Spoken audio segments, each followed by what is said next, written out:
बंगाल में अभी संदेश खाली में कुछ गुंडे बदमाश आते हैं, बहन बेटियों को शाम को ले जाते हैं। आप लोगों ने अखबार में पढ़ा होगा, टीवी में देखा होगा, सुबह छोड़ के आते हैं। यह पहली बार नहीं हुआ है, इसके पहले भी हुआ। अगर इसके पहले जिन लोगों ने बहन बेटियों के साथ ऐसी हरकत किया था, उनकी 100% प्रॉपर्टी जब्त होती, उनकी सिटीजनशिप खत्म होती, उनको आजीवन कारावास फांसी होता, और साल भर के अंदर तो दोबारा ये संदेश खाली में ऐसी किसी की जरूरत पड़ती क्या? नहीं।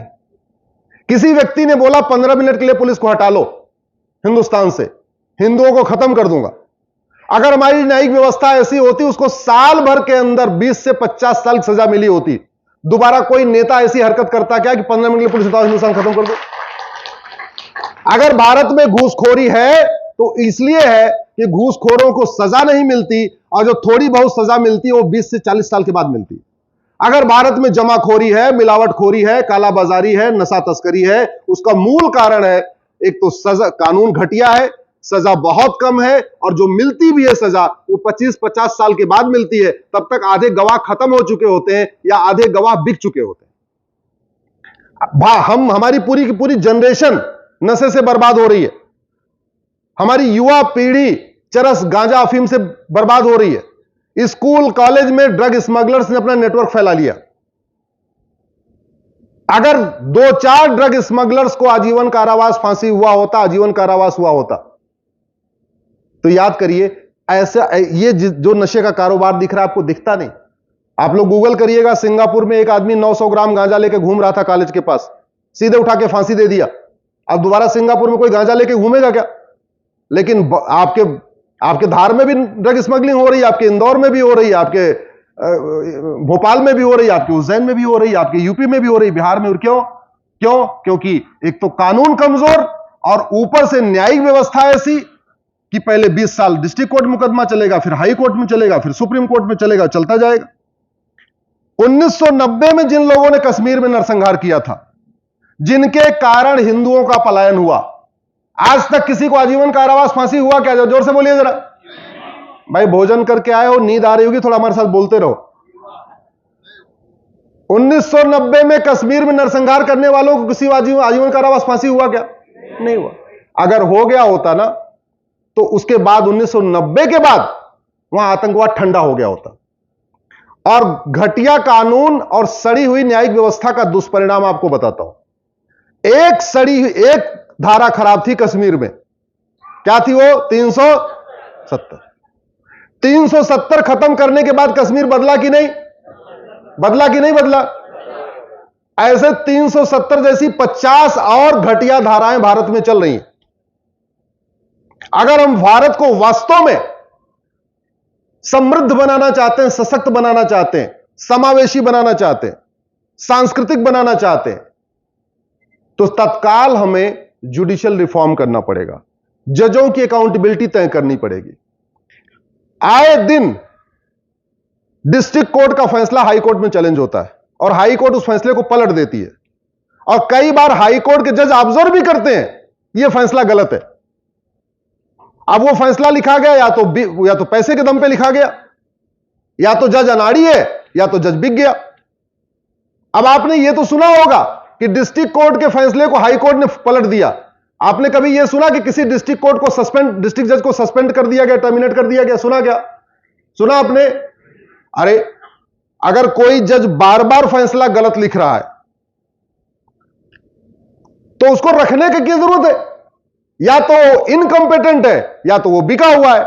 तो ना हमें बिका हुआ जज चाहिए, ना हमें अनाड़ी जज चाहिए। लेकिन नहीं, जज हो गए, अब तो रिटायर होने के बाद ही जाएंगे। इसका मतलब कि पूरी नौकरी के दौरान वो 150 लोगों को या तो अंदर कर देंगे या बाहर कर देंगे। तो ये जो व्यवस्था चल रही है, जजेस की कोई अकाउंटेबिलिटी नहीं है, कोई रिस्पॉन्सिबिलिटी नहीं है, और दुनिया भर की चर्चा होती है, लेकिन जुडिशियल सिस्टम को रिफॉर्म करने पे आज तक कभी चर्चा ही नहीं होती।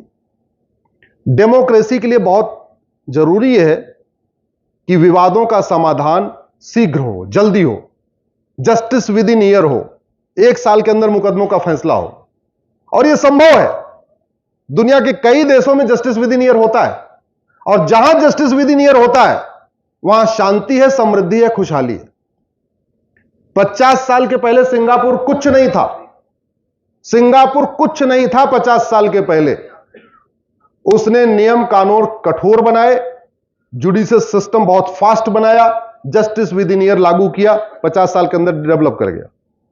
50 साल पहले दुबई में कुछ नहीं था, रेगिस्तान था।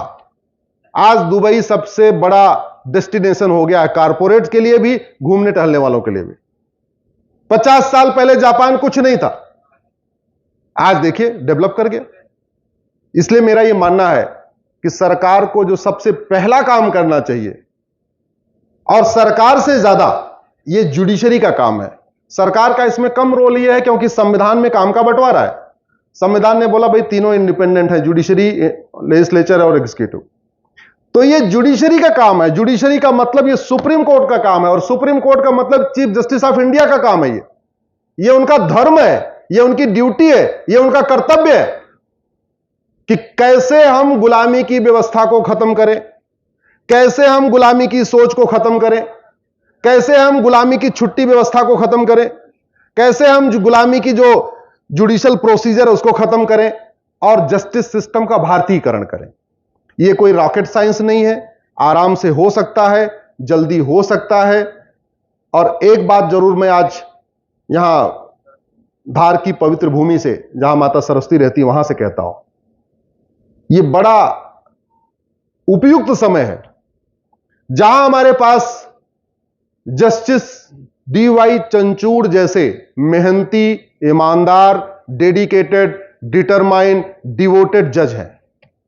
दूसरी तरफ माननीय प्रधानमंत्री मोदी जी जैसे मेहनती, ईमानदार, राष्ट्रभक्त प्रधानमंत्री हैं। कायदे से चीफ जस्टिस ऑफ इंडिया और प्राइम मिनिस्टर ऑफ इंडिया को एक साथ बैठना चाहिए, और बैठ के भारत में लोगों को 1 साल के अंदर न्याय कैसे मिले इस पर चर्चा करना चाहिए। मैं नहीं कह रहा हूं कि हमारी सजेशन ले लो, हमारे जैसे भारत में हजारों लोग हैं। भारत में हजारों की संख्या में एडवोकेट जनरल हैं, एडिशनल एडवोकेट जनरल हैं जो रिटायर हो चुके हैं, एडिशनल सॉलिसिटर जनरल हैं, सॉलिसिटर जनरल हैं, हाई कोर्ट के जज हैं, प्रोफेसर्स हैं लॉ कॉलेज के वाइस चांसलर हैं। 1700 हमारे पास लॉ कॉलेज हैं। एक बार इस पे कम से कम पब्लिक डिबेट भारत के सभी 1700 लॉ कॉलेज में किया जाए कि भाई जस्टिस विद इन ईयर कैसे होगा और न्यायपालिका का भारतीयकरण कैसे होगा, और सारे जजेस अपनी अपनी ओपिनियन दे, तो इसको इंप्लीमेंट करना बहुत आसान है। सुप्रीम कोर्ट के पास खुद इनहेरेंट पावर है आर्टिकल 142 में कि वो जहां नियम कानून ना हो, सुप्रीम कोर्ट अपने फैसले से उसको इंप्लीमेंट कर सकता है। सुप्रीम कोर्ट इस पे डिस्ट्रिक्ट कोर्ट के ओपिनियन ले सकता है, हाई कोर्ट के ओपिनियन ले सकता है, सुप्रीम कोर्ट के जो बार है उनके ओपिनियन ले सकता है। पूरे देश में हर एक डिस्ट्रिक्ट कोर्ट में बार है, हाई कोर्ट की अपनी बार है, वहां से ओपिनियन ले सकता है। सोशल एक्टिविस्ट हैं, जर्नलिस्ट हैं, ऐसे बहुत सारे ऐसे लोग हैं जुडिशियल सिस्टम पे काम कर रहे हैं। लेकिन अब समय आ गया है कि जैसे हमारी न्यायिक व्यवस्था दुनिया की सर्वोत्तम न्यायिक व्यवस्था मानी जाती थी, पहले हमारे न्यायिक व्यवस्था की पूरी दुनिया में चर्चा होती थी।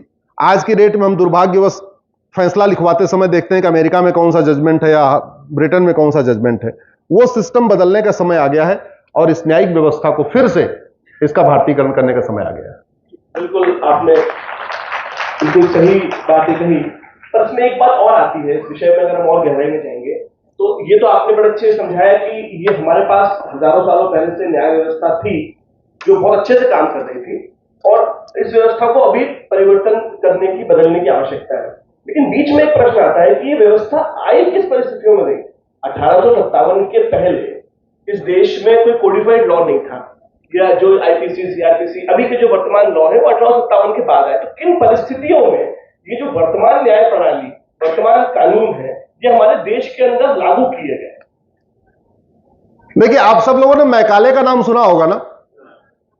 मैकाले वकील नहीं था, ना मैकाले जज था, एक्चुअली मैकाले एजुकेशनिस्ट था, और वो 1835 में यहां आया था, यहां के शिक्षा व्यवस्था को बदलने के लिए। अंग्रेजों ने उसको इसी काम के लिए भेजा था कि जाओ, भारत की शिक्षा व्यवस्था इतनी समृद्ध है, उसको चेंज करो और वहां कॉन्वेंट सिस्टम लागू करो, वहां की संस्कृति भाषा को खत्म करो, वहां अंग्रेजी को इंट्रोड्यूस करो। इस काम के लिए आया हो। 1835 से आया और लगातार यहां भारत में रह रहा था, रिसर्च कर रहा था, गुरुकुलों को डोमिनेट करके कॉन्वेंट स्कूल खुलवा रहा था, ये सारा काम कर रहा था। इसी बीच 1857 में मंगल पांडे जी ने क्रांति किया। मंगल पांडे जी ने जो क्रांति किया वो पूरे भारत में फैल गई। और आपको जान के यह भी आश्चर्य होगा कि मंगल पांडे जी की क्रांति को फैलाने में सबसे बड़ा योगदान मठ मंदिरों का था।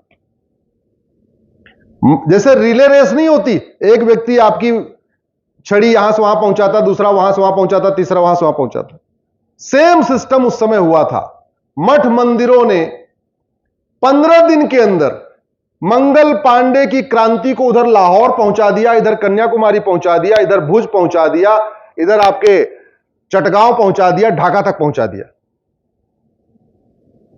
उस मंगल पांडे जी की क्रांति से घबरा के अंग्रेजों ने डिसाइड किया कि अब इनको कानून बना के गुलाम बनाना पड़ेगा। अब ये लाठी डंडे के बल पे दम पे हम इनको गुलाम नहीं बना पाएंगे। मैकाले ने जो चिट्ठी लिखी, सजेशन ये दिया कि साहब ऐसा है, यहां के लोग बहुत डिसिप्लिन्ड लोग हैं, इसलिए बेटर ये होगा कानून बनाया जाए, कानून बना के इनको गुलाम बना लिया जाए।